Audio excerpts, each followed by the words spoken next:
खरा ओढ़े मुसलमान, मैं कौन सा रंग ओढ़ूं कि बन जाऊं इंसान।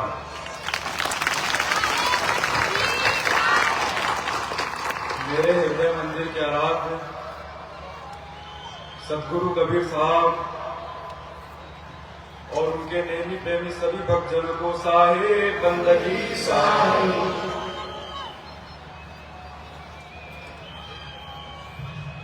मैं अभी तक जितने बार भी मंच में बोला हूं,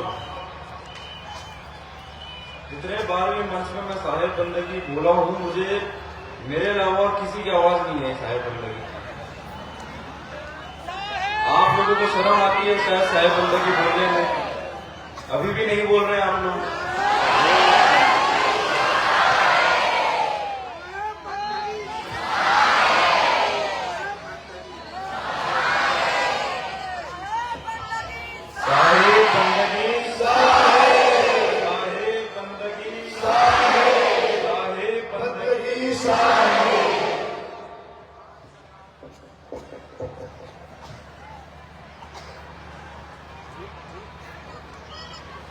पंचश्री हुजूर उग्रनाथ साहब स्मृति मेला काजे दूती दिवस मेरा सौभाग्य है कि मुझे आज भी आप लोगों के दर्शन हो रहे हैं। एक जन देखा, एक जन बैठ जाने है। इससे ज्यादा मुझे और क्या चाहिए।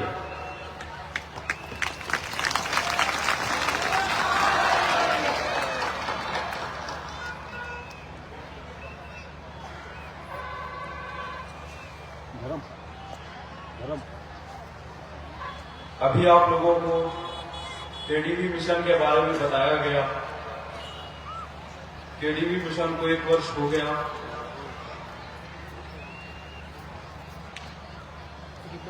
और 1 वर्ष होने के उपलक्ष्य में दामाखड़ा में बहुत बड़ा आयोजन भी हुआ। उस आयोजन में भी केडीवी मिशन के बारे में बहुत अच्छी तरीके से बताया गया।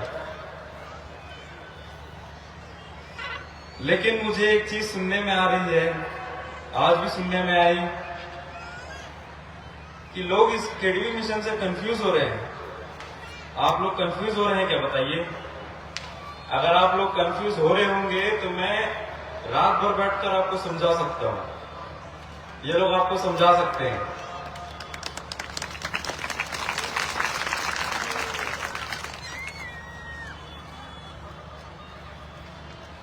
प्रकाशपुरी नाम साहब ने भी बताया केडीवी मिशन के बारे में।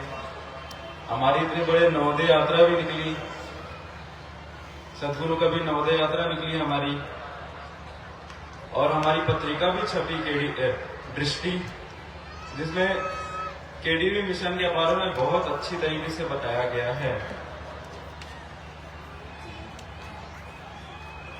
और उसके बावजूद कोई आदमी आकर ऐसा बोल रहा है कि लोग कंफ्यूज हो रहे हैं, तो मैं उसको दूर से ही साहिब बंदगी कहूंगा। आप अपने रास्ते जाइए, ना आप उस अपने रास्ते जाओ।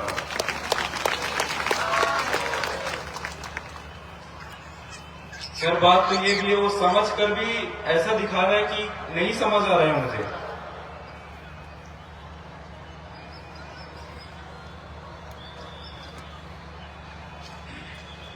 और जल्द ही छत्तीसगढ़ में भी नवोदय यात्रा आएगी, लेकिन उससे पहले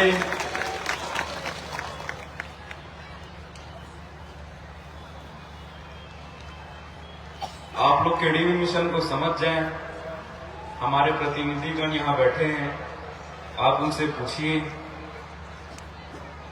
जो दृष्टि पत्रिका है उसमें देखिए, उसमें पढ़िए।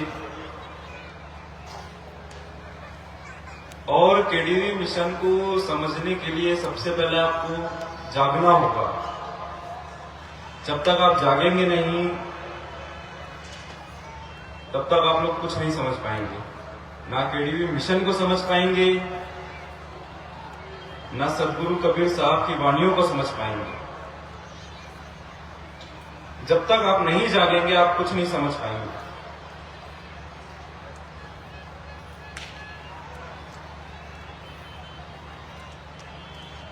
गुरु समाना शिष्य में,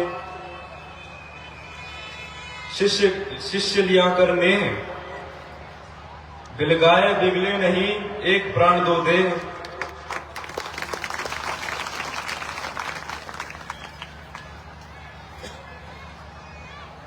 जो गुरु और शिष्य होते हैं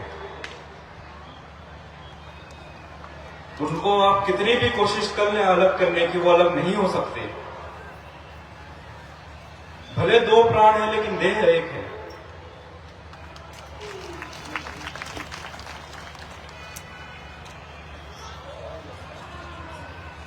माफी चाहूंगा, एक प्राण दो देह है।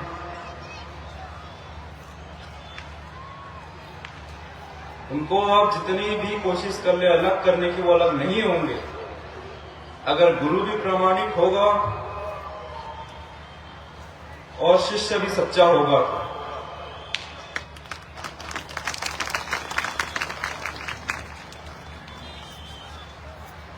हमारे सदगुरु कबीर साहब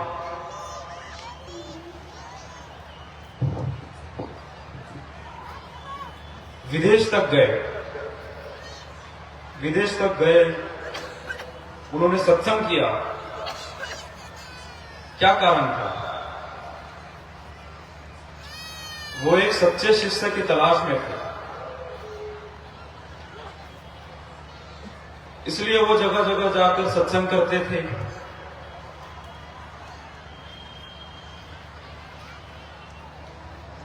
लेकिन लोग उन्हें समझ नहीं पाए, वो किस उद्देश्य से बोल रहे थे उस उद्देश्य को नहीं समझ पाए और उनको कवि का दर्जा दे दिया।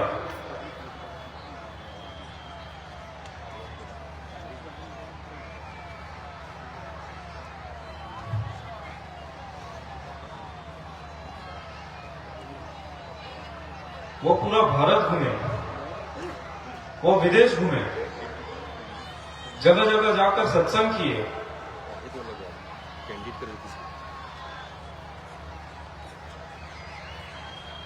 जो सच्चा गुरु होता है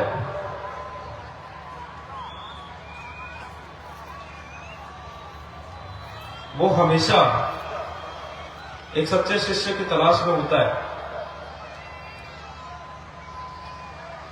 और हमारे साहब तो सद्गुरु थे और हमारे धर्मदास साहब वो भी बड़े खोजी थे, वो भी एक सच्चे गुरु की तलाश में थे।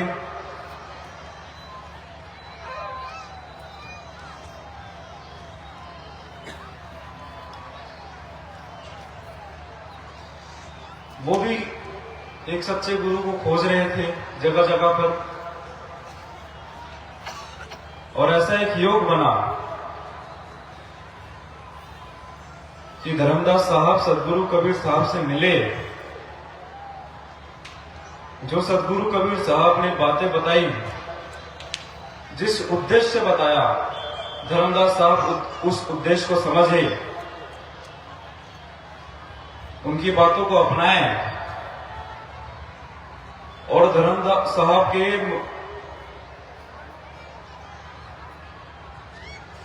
अंदर एक बात उठी।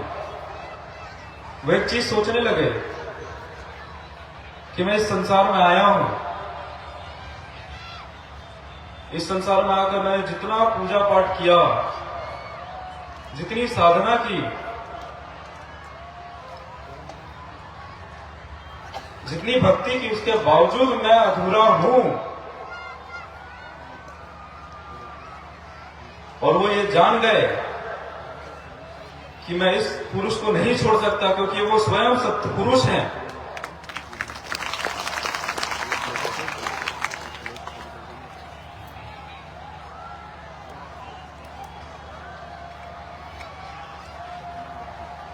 जो गुरु और शिष्य का जो रिश्ता होता है, बड़ा नाजुक रिश्ता होता है। गुरु को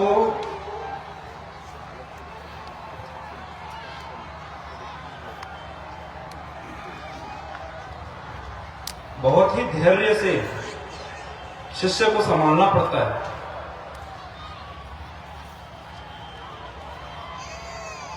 एक छोटे बच्चे को पालने से ज्यादा कठिन कार्य है एक शिष्य को संभालना।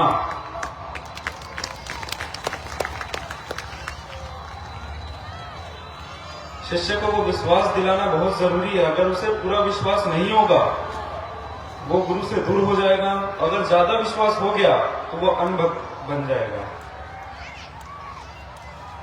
और अंधभक्त तो बनना नहीं है।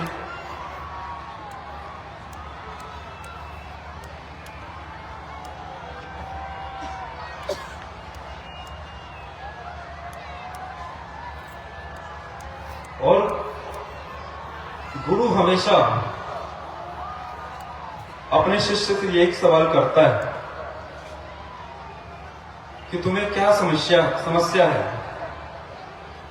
तो गुरु को पता है कि उसकी समस्या क्या है, लेकिन उसके बावजूद गुरु से सवाल करता है कि तुम्हारी समस्या क्या है।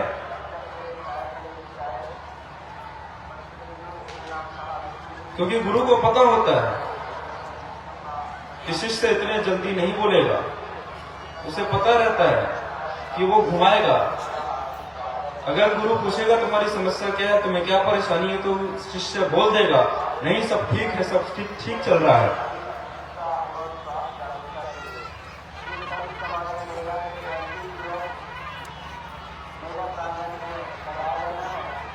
और गुरु को पूरा हक होता है कि शिष्य को वो ठोकर मारे, साम दाम दंड भेद सब लगाए। अगर उसे जगाना हो तो उसको गुरु शिष्य को जगाने के लिए कुछ भी करेगा, किसी भी हद तक जाएगा, यहां तक कि वो हिंसा में भी उतर जाएगा।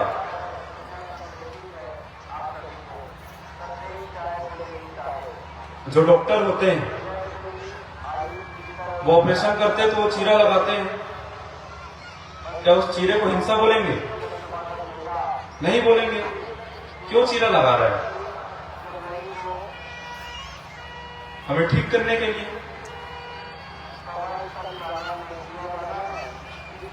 वैसे ही अगर गुरु भी हिंसा कर रहा है तो वो तुम्हें जगाने के लिए कर रहा है। और जो सच्चा शिष्य होगा वो पहले गुरु का विरोधी करेगा, उस गुरु से चिढ़ेगा, उस गुरु पर उससे बहुत गुस्सा आएगा। क्योंकि गुरु क्या कर रहा है? उसे जगा रहा है, अज्ञान से ज्ञान की ओर ले जा रहा है।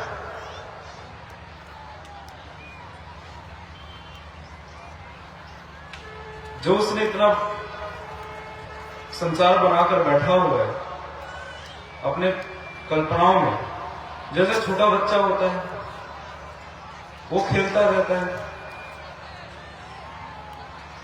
उस खेल को वो अपना संसार मान लेता है। और जैसे उसकी माता आती है उसे खाना खिलाने के लिए या फिर नहलाने के लिए, सुलाने के लिए, कोई भी कार्य के लिए उसे खींच कर ले जाएगी। एक झटके में उसका पूरा संसार बिखर जाएगा। एक झटके में उसका संसार बिखर जाएगा। वो रोएगा, वो चिल्लाएगा, वो दुखी होगा। वैसे ही गुरु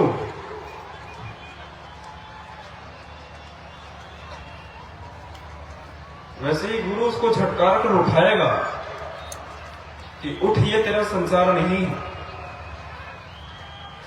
ये तेरी कल्पना है।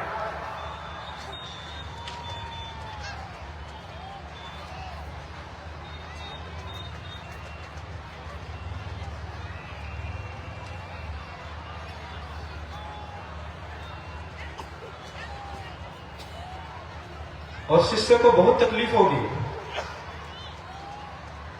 वो इतनी मेहनत से अपना संसार बसाता है, अपना कारोबार बनाता है। अब गुरु आकर उसे बोलेगा ये सब तुम्हारी कल्पना है, अब तुम जाग जाओ।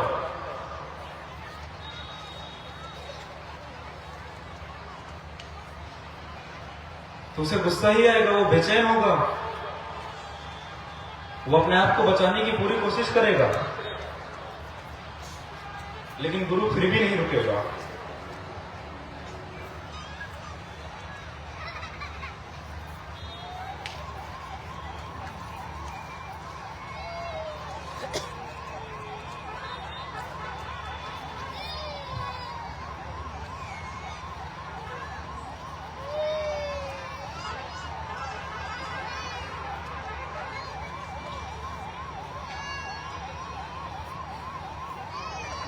हम सब अभी सोए हुए हैं, इसको ही अपना संसार मानकर बैठे हुए हैं।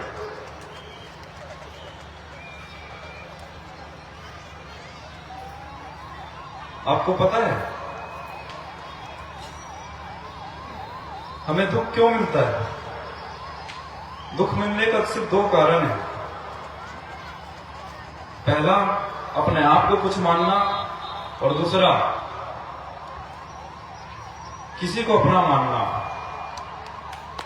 हम किसी को अपना मानेंगे, हम उससे अपेक्षा रखेंगे।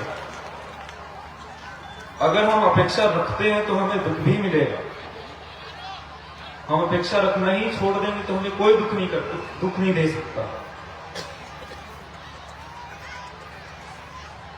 कोई दुख नहीं दे सकता हमें।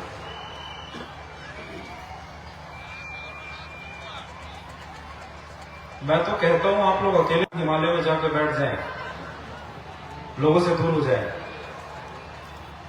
हम इतने लोग बैठे हैं, हजारों की संख्या में हम यहां पे हैं, फिर भी ऐसे जियो कि तुम अकेले जी रहे हो, तुम अकेले हो यहां पर।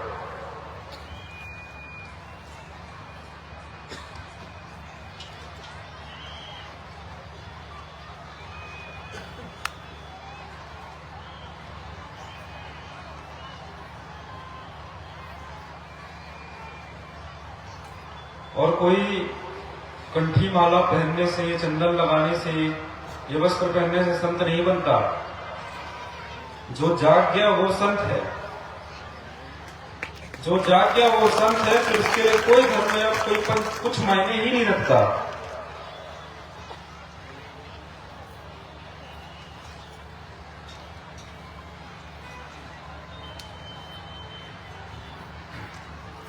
हम क्या करते हैं?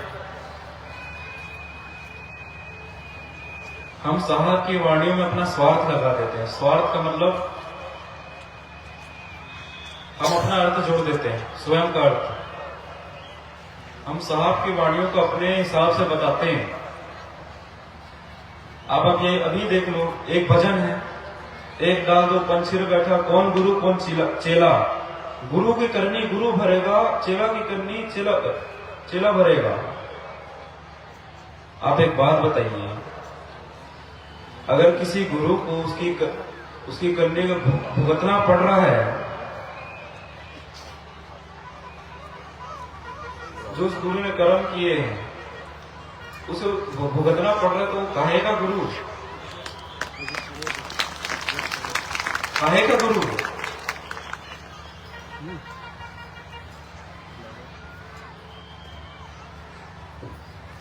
देख रहे हैं, पूरी लाइन ही चेंज कर दी, पूरा अपना स्वार्थ जोड़ दिया। हमारे शब्दावली में ये भजन दिया हुआ है। इसकी लाइनें क्या है? एक डाल दो पंछी में बैठे, एक गुरु एक चेला। चेला सब जुग चुन चुन खाए, इस जगत का पूरा स्वाद चखता है।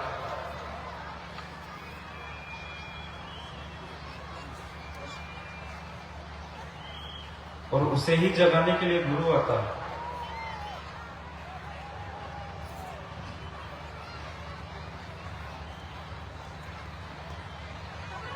और कोई गुरु कोई शिष्य नहीं बनाता, बल्कि शिष्य कोई किसी को गुरु बनाता है। गुरु कभी किसी को शिष्य नहीं बनाएगा, शिष्य ही गुरु बनाएगा।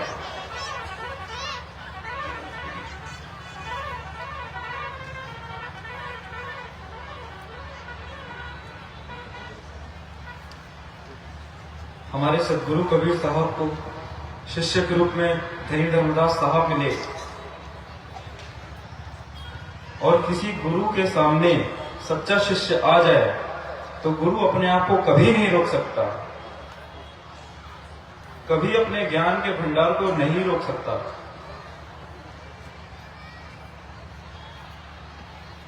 वो अपनी ज्ञान की धारा बहाएगा,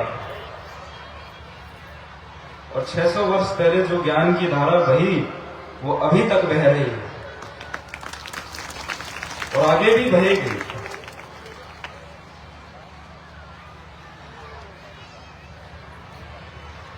और कबीर साहब ने भी धर्मदास साहब को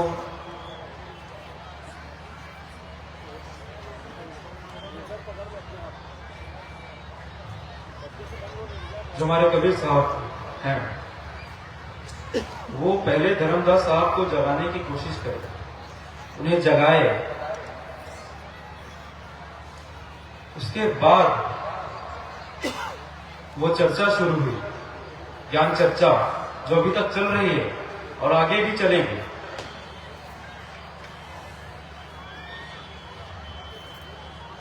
गुरु को बहुत मेहनत करनी पड़ती है, एक शिष्य को जगाने में बहुत मेहनत लगती है,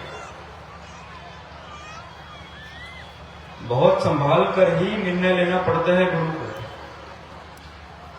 अगर गुरु ने थोड़ी सी भी लापरवाही करी, शिष्य वापिस भटक जाएगा और इस भौतिक जीवन को एक पूरा अपना संसार मानकर बैठ जाएगा,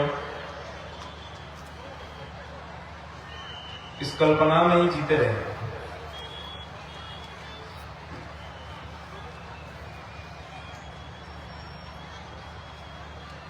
और हमको एक ना एक दिन जागना ही है। कितना सोएंगे हम, कितना सोएंगे? सोते सोते दिन बीत गए, साल बीत गए, ब्रह्मांड पलट गया, युग बदल गए, लेकिन हम जागे नहीं। मैं यहां बोल रहा हूं, आप सबको जगाने के लिए नहीं बोल रहा हूं। मेरी बातों से मैं ये जानता हूं, मेरी बातों से यहां जितने लोग बैठे हैं सब प्रभावित नहीं होंगे। मैं सबके लिए यहां बोल भी नहीं रहा हूं। मेरी बातों से अगर यहां पे कोई एक व्यक्ति भी प्रभावित हो जाता है तो मेरा बोलना सफल है। मैं सबके लिए नहीं बोल रहा हूं।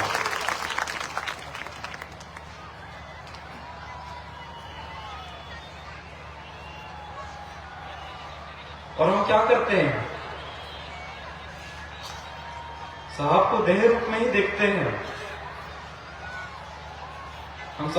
हम ये सोचते हैं हमें साहब देह रूप में मिलेंगे,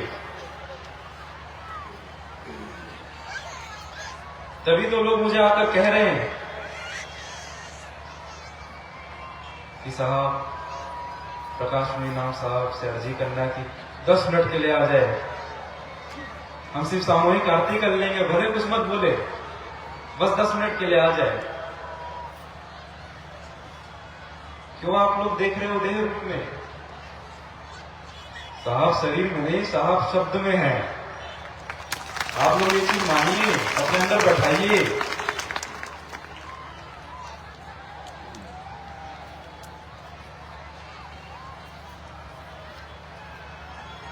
आप खुद सोचिए,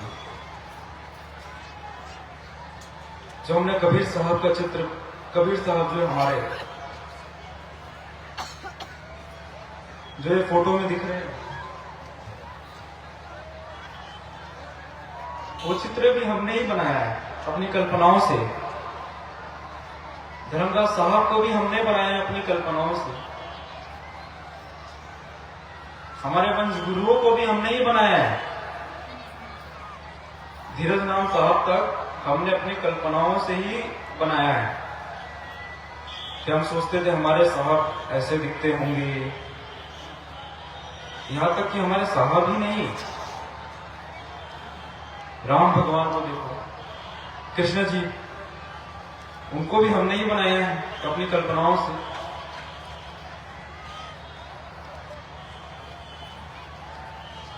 और हमारी कल्पनाएं हमसे बड़ी नहीं होती।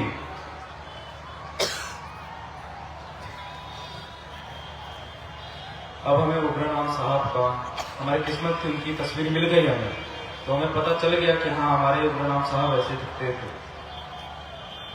लेकिन उससे पहले हमारी कल्पना है। और ये बात याद रखिए, साहब कल्पनाओं से भी परे हैं। हमारे साहब के सामने कल्पनाएं कुछ नहीं है, हम कुछ नहीं है।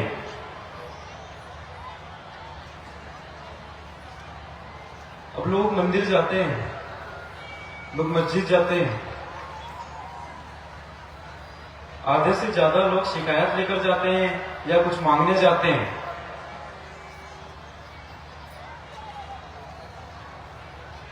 आधे से ज्यादा लोग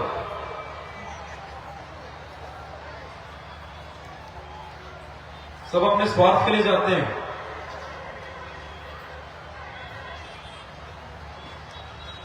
जिसने हमें इतना बड़ा संसार दिया, जिसने इंसानों को बनाया, जीवों को बनाया,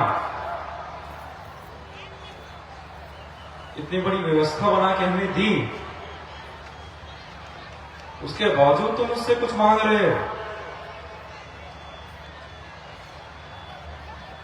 तो भाई जिसने तुम्हें बनाया वो तुमसे ज्यादा समझदार है, उसके सामने अपनी समझदारी मत दिखाओ।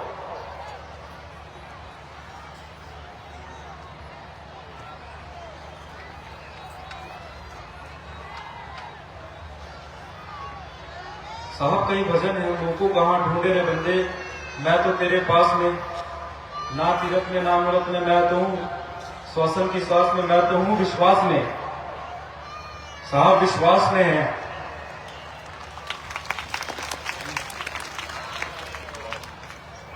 साहब विश्वास पर ही है। और उसके बावजूद हम क्या करते हैं? हम क्या सोचते हैं कि हमें साहब देह रूप में ही मिलेंगे। अब आप लोगों की हम लोगों की इतनी सीमित सोच है, बस हमारी सोच इतनी है कि हमारे साहब हमें आएंगे, हमें दर्शन देंगे, हम मेले में जाएंगे, मेले में साहब का दर्शन होगा।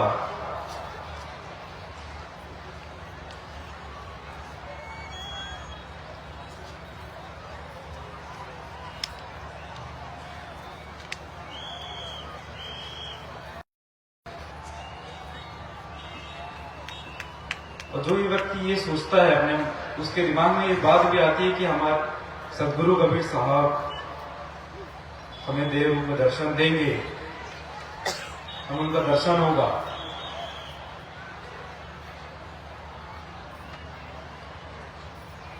तो ऐसा नहीं है।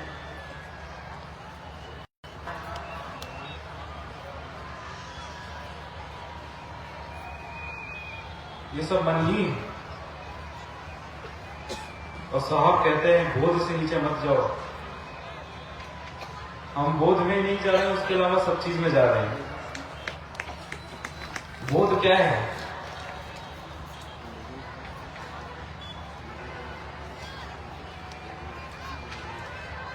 अब जैसे एक व्यक्ति आया, टिकट काउंटर में आया, जो टिकट काट रहा है, उसके पास एक व्यक्ति आया, वो कहा भैया हमारी टिकट काट दो। और वो सुना, वो वर्तमान था, वो बोध में था, तब उसने सुना। और जैसे ही वो टिकट काटने के लिए नीचे झुका, क्या रही है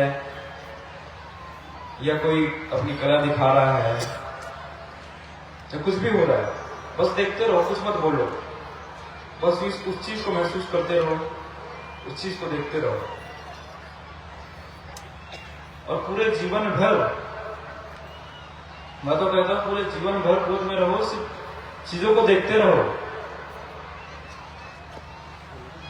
तब तुम वर्तमान में रहोगे, वर्तमान में जियोगे।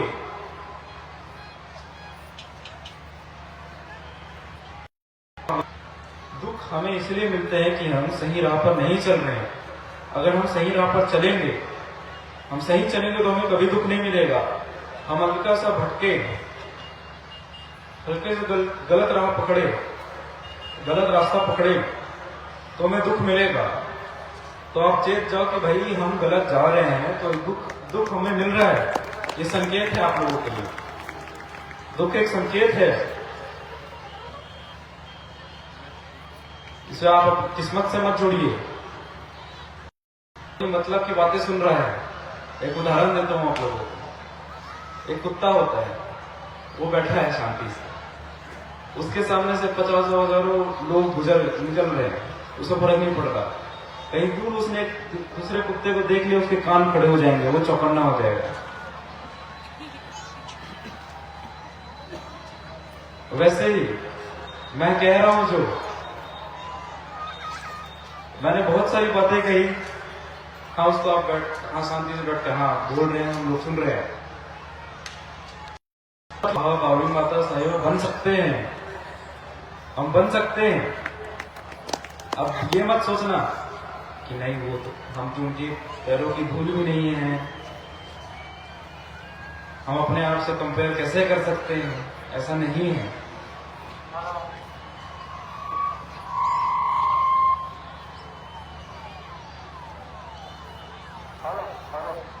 जिसे जागने की रुचि हो, अज्ञान से ज्ञान की ओर बढ़ने की रुचि हो, जिसे सदगुरु पर विश्वास हो, क्यों नहीं बन सकता धर्मदास साहब। वैसे ही सपने में, सपना नहीं कह सकते उसे, हकीकत ही होगा।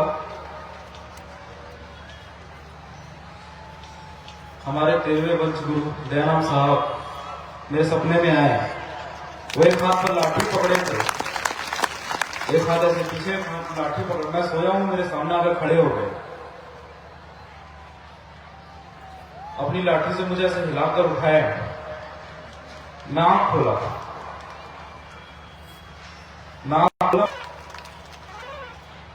अब अंदर की आंखें खोलो। फिर मैं उस दिन, मैं दिल्ली में था, फिर मैं उसी दिन प्रकाश मीना साहब को फोन किया, मैं बताया मेरे साथ ऐसा ऐसा हुआ।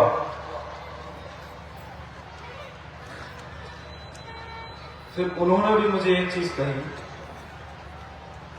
कि वो सपना नहीं था, साहब स्वयं आकर आपको दर्शन दिए।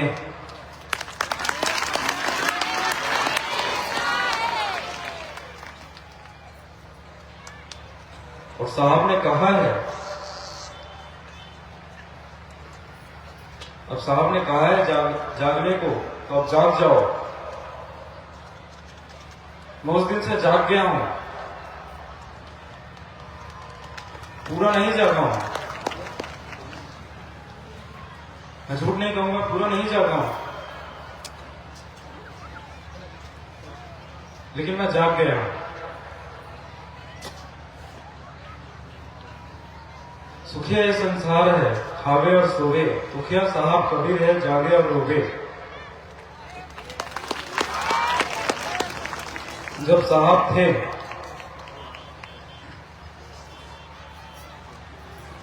वो तो साहब है, सदगुरु हैं, सत्य पुरुष हैं, वो तो जागे हुए थे, वो जागे हुए थे। इसलिए उन्हें आसपास के लोगों को देखकर बहुत दुख हो रहा था, रोना आ रहा था कि क्या होगा इस संसार का। सब सोए हुए हैं, कोई जागा नहीं है, कोई जागा हुआ नहीं है। ये देखकर वो काफी चिंतित हुए, काफी रोए। और मैं उस दिन से, चाहे मैं ही नहीं, जो भी इस दुनिया में जाग गया है, वो साहब की पीड़ा, वो साहब के दुख को समझ सकता है।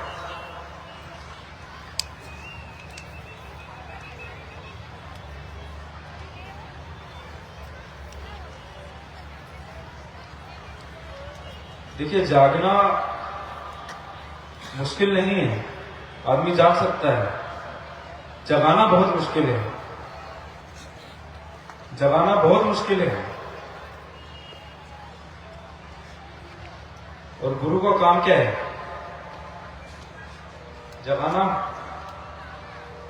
अब सोचिए गुरु को कितना कठिन काम मिला है, कितना कठिन कार्य मिला है कि अपने शिष्य को जगाए। वो तो मैंने पहले ही कहा, एक बच्चे, छोटे बच्चे को पालने से ज्यादा कठिन होता है एक शिष्य को संभालना।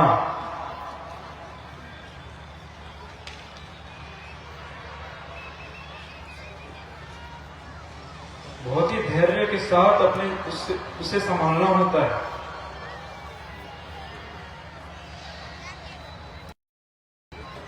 वो जब तक नहीं बताएगा तब तक गुरु पूछेगा। अगर वो एक दिन नहीं बताता वो पूरा दिन पूछेगा, अगर पूरा साल नहीं बताता तो पूरा साल पूछेगा। अगर पूरी जिंदगी नहीं बताएगा, वो पूरी जिंदगी पूछेगा, उसके पीछे पड़े रहेगा।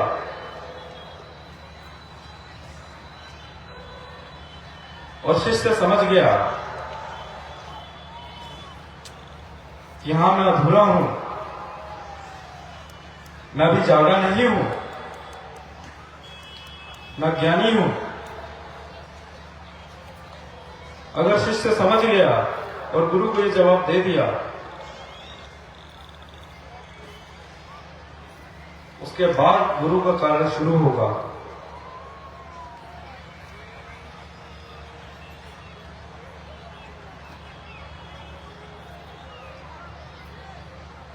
बस थोड़े ही समय तकलीफ होती उठने में। हम सो के उठते हैं, थोड़ी तकलीफ होती उठने में, फिर एक बार उठ जाए, फिर हमारी आंखें खुल जाती हैं, फिर हमें उतनी तकलीफ नहीं होती उठने में। बस थोड़ी ही तकलीफ होगी जागने में, थोड़ी ही पीड़ा होगी। इस सच को अपनाने में।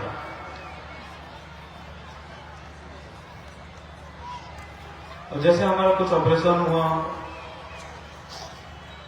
हमें कुछ चोट लगी, शरीर में चोट लगी, डॉक्टर तुम्हें पेन किलर दे देगा, इंजेक्शन दे देगा, तो तुम्हारा दर्द खत्म हो जाएगा, उससे तुम्हें पता नहीं चलेगा। लेकिन इसमें तो दे नहीं सकते। इस पीड़ा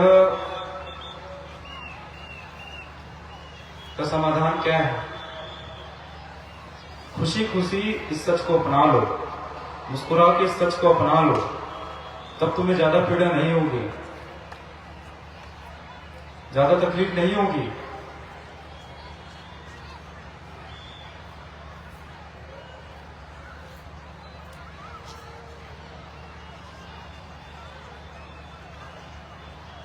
और हम जब तक नहीं जागेंगे, हम अपने सद्गुरु के विचारों को नहीं समझ सकते, उनकी वाणियों को नहीं समझ सकते। चाहे तुम जितने भजन याद रखो, जितनी साखी याद रखो, जितने पद याद रखो, जब तक तुम उसे समझ ही नहीं पा रहे हो, तो उसे याद रखने का क्या फायदा?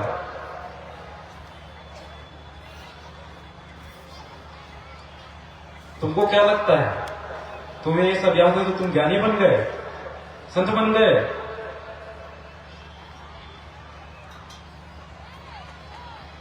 तुम भ्रम में ही जी रहे हो। जब तक जागोगे नहीं, तब तक तुम कुछ नहीं समझ सकते। और अपने आप को संत तो बिल्कुल मानना ही मत, जब तक पूरी तरीके से जान गए, तुम अपने आप जाग गए तो।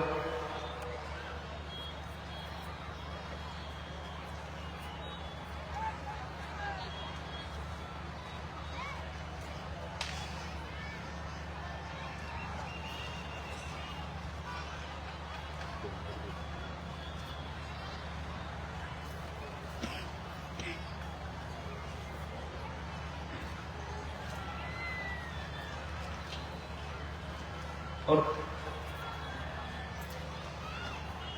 जो आज की बैठक है केडीवी मिशन की,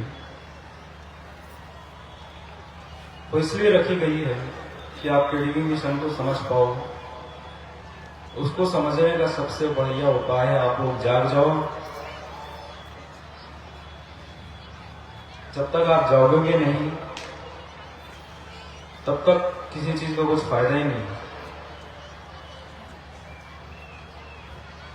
फिर अपने विचारों की दुनिया में तुम रहो,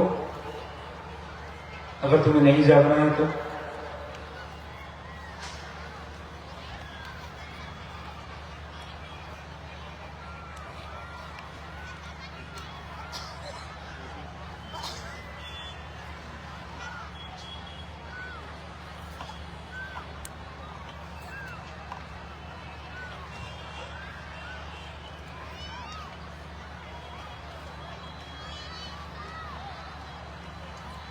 और सबसे पहली बात, साहब के वाणियों में अपना स्वार्थ लगाना, स्वार्थ जोड़ना तो बंद ही कर दो। अब मैं सुना, साहब के एक साथी अमर लोक से हम चले आए जगत बंजारा हो, सही छाप परवाना लाए, समरथ के कड़ियारा हो। साहब की साथी ऐसे इसमें अपना स्वार्थ जोड़कर इसे किस तरीके से बताया गया आपको पता है? हमारे गृह मुनि नाम साहब अकेले नहीं आए, हमारे प्रकाश मुनि नाम साहब इस दुनिया में अकेले नहीं आए, उनके साथ हम भी आए हैं, हम कड़ियालों को लेकर आए हैं। देखिए ऐसा स्वार्थ लगाया गया है, अपना अर्थ जोड़ दिए।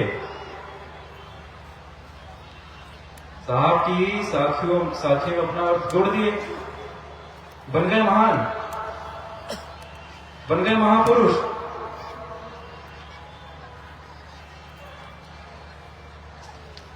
ये बताइए ये कहां लिखा है?